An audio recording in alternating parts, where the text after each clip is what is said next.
Okay. How do you read a poem? So, pardon? Line by line, yeah.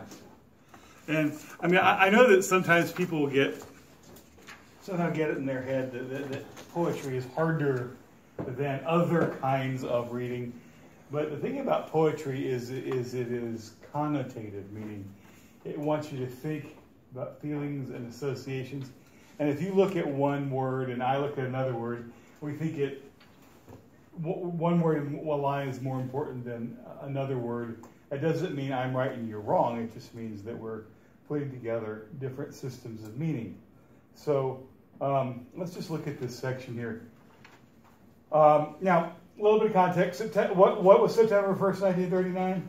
German invasion of Poland. Yeah, German invasion of Poland. That's the day the World War II actually starts. He's in America. He's emigrated. Now, we've touched on this a little bit already. But remember, unlike the situation in the U.S., when, yes, there was a war effort and we were vitally involved, but it wasn't our homes that were being evaded. Unless you have to live in Hawaii, I guess.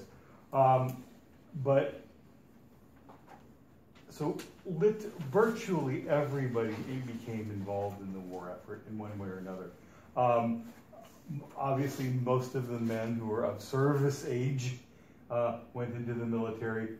But if you were older, you're my age or something like that, doesn't mean you wouldn't have duties. It just means it wouldn't be in the military. You know, the older men who are walking around doing the air raid ward and stuff, making sure people went into bunkers and things like that, serving on the fire brigades, things like that as well. Those were war service jobs. And generally people would work whatever their day job was, and then they would have some kind of duty that they did at night. If you were a woman and unmarried, you weren't, and didn't join the military, and there were a fair number of women in the military, don't get me wrong, but you were just basically thrown into this labor pool, and you went where they told you. We need secretaries, or we need people to do manufacturing in the north of England. You know, you're 25, you're not married, go. So you had the advantage of the draft without even the benefits of being in the military as well. So it was a total effort. So public figures and writers were public figures back in the UK in ways that we probably unimaginable to us in the U.S. in the early 21st century. There was always this, well, what are you going to do? What is your contribution to the war effort? To give you some analogies, Joe DiMaggio, Ted Williams,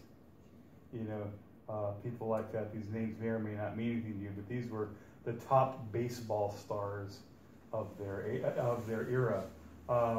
Ted Williams, probably the last greatest season of baseball anybody ever had was the 1941 baseball season. That's when last person to bat 400, and so he goes in the military in 1942. And then when Korea comes, he goes again. He volunteers. He's a fighter pilot both times. Well, Joe DiMaggio, all-star baseball, he goes. Clark Gable, Franklin Scott, I don't give a damn. He goes and volunteers to be a fighter pilot. And I'm just using these analogies. So public figures, there was this expectation, what are you going to do? What is your part in the war effort as well? Even the king, remember, you have the heir and the spare idea that you have a monarch or somebody noble. You have the person who's going to inherit the crown, inherit the title, and then